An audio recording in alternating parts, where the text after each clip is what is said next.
As a professional, you log more miles and more hours on the road than other drivers. There are more chances that you could be involved in an accident than the average motorist.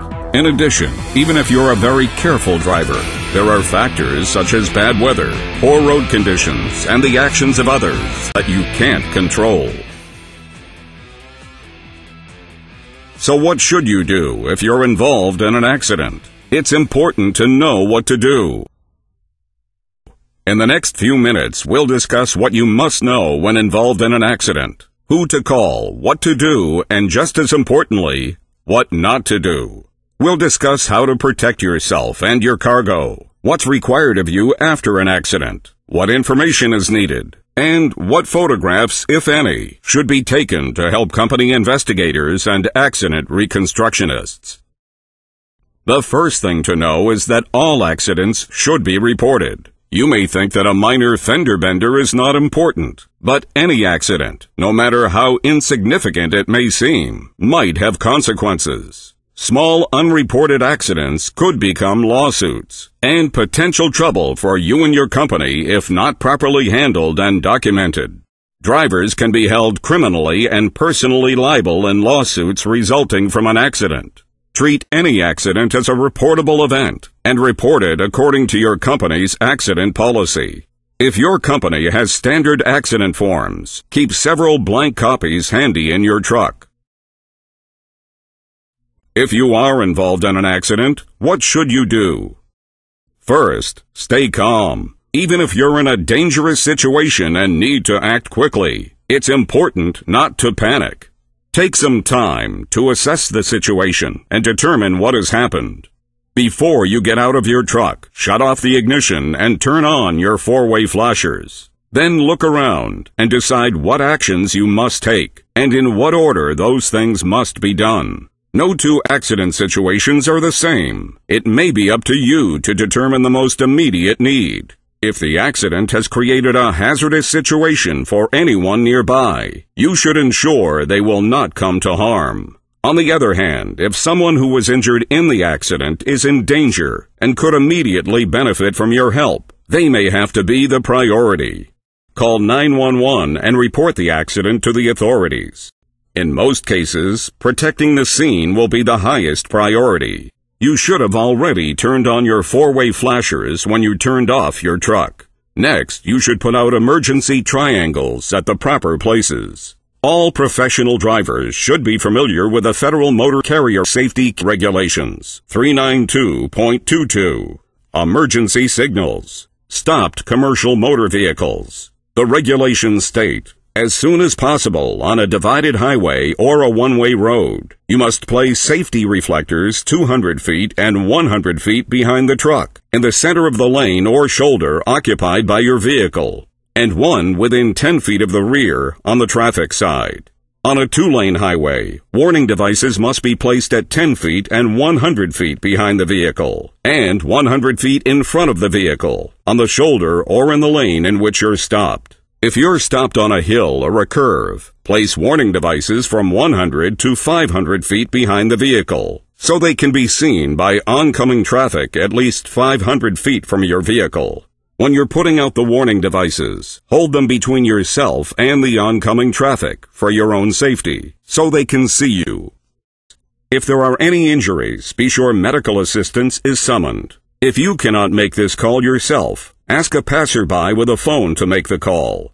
Do not leave the scene of the accident to make the call. Again, no two accidents are alike, but there will almost never be a situation where you should leave the scene of the accident to seek help. If you must ask a passerby to make the call, make sure that you pick out a specific person to make the call, and make sure that person knows that you're depending on them to do so.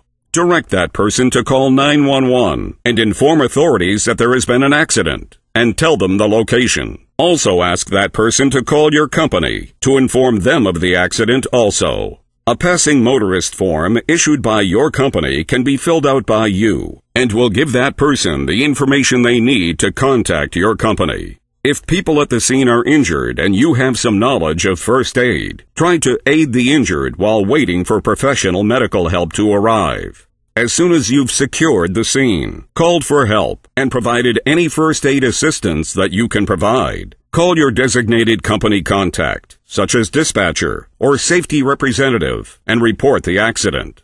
Always carry a list of current telephone numbers of the people at your company who you would need to contact in an emergency situation. Keep that list updated and handy in your truck or wallet for use in the event they're needed.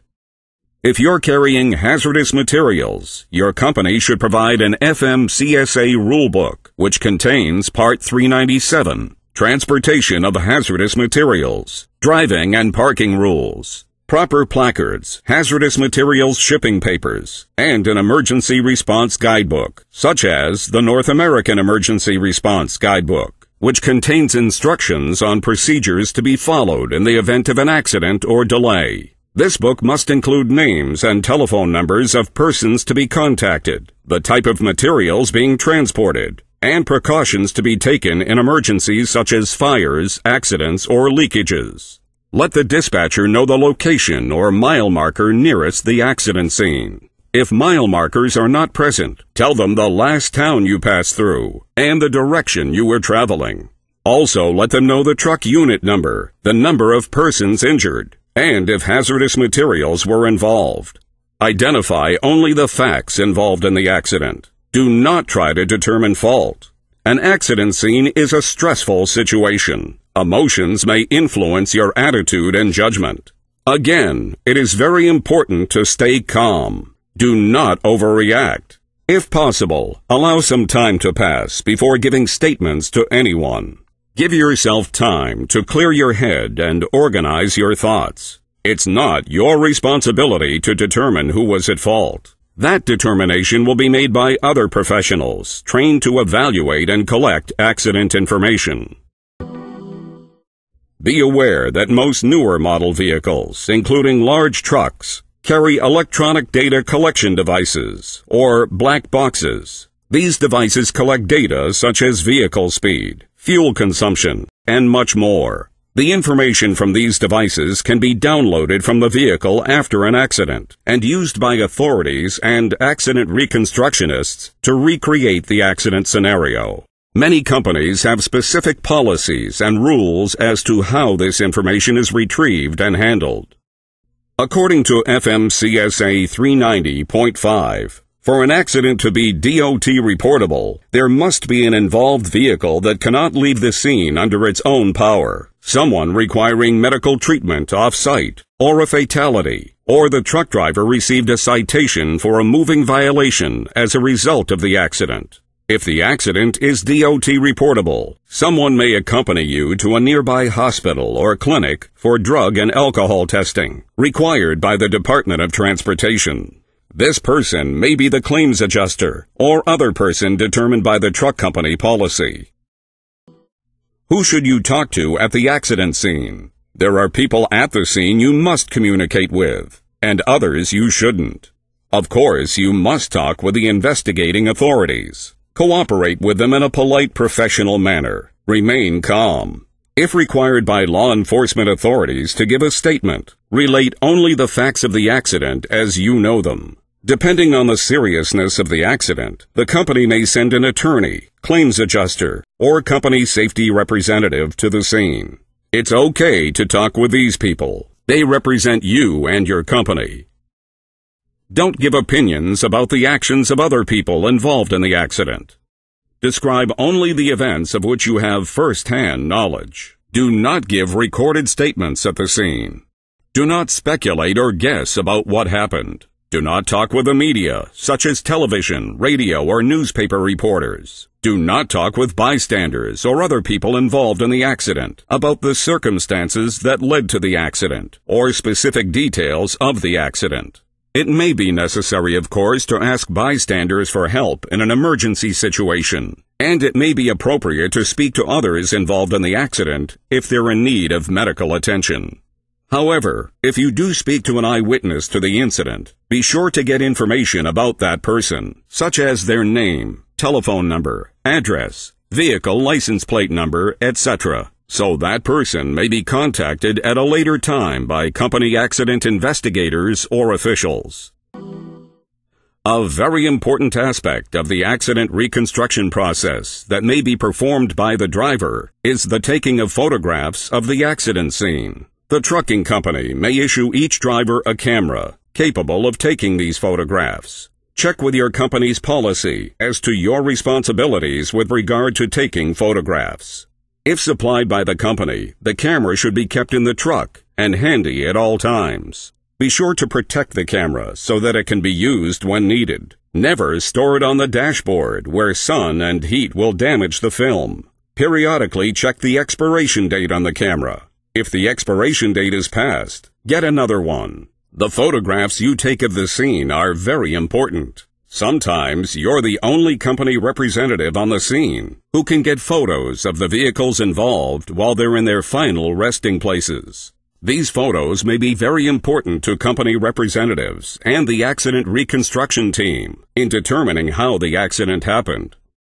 Disposable cameras are preloaded with anywhere from 24 to 36 shots. That's not a lot of pictures to record an accident situation. You must carefully plan what pictures to take and the order in which you take them.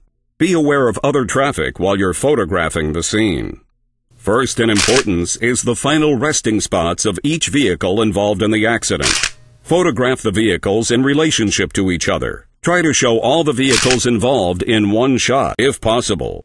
Next, photograph any tire skid marks on the pavement and debris from the accident, whether it's on the road itself or on the shoulder or side of the road. This will give company officials more information about the forces of the impacts and the direction vehicles were traveling. If taken correctly, these photographs can be used to create a properly scaled accident scene and accurately place the vehicles that were involved. Photos of the scene should also include objects such as signs, road markings, poles, and permanent structures that can be used as reference points. Then, photograph the overall damage to the vehicles involved. Also, take photos of the overall interiors of the vehicles. The interior photographs are valuable in establishing the operational condition of the vehicle. Were airbags deployed? Was the air conditioner on? Were seat belts used? If you have enough photographs remaining, take a photo of the accident scene from each direction, north, south, east, and west, and also from the direction of travel of each vehicle involved. Be sure to take all of the exposures available on your camera. The more good photographs of the accident scene that are available to company investigators, the better. If you complete the suggested list of photos to take, go back and take more. You may photograph an object or an angle that might be valuable to the accident investigation. For a list of what you should and shouldn't photograph, go to www.ataassociates.com/shotlist. Print out a copy and keep it with your camera. You are an important member of your company's accident reconstruction team. Your information and input may be very useful in the successful reconstruction of the accident. Certain responsibilities you need to perform, and you may become an important part of the accident investigation and reconstruction team. We hope you never have to put this information to use, but you should be familiar with what you need to do if you're involved in an accident. Drive carefully.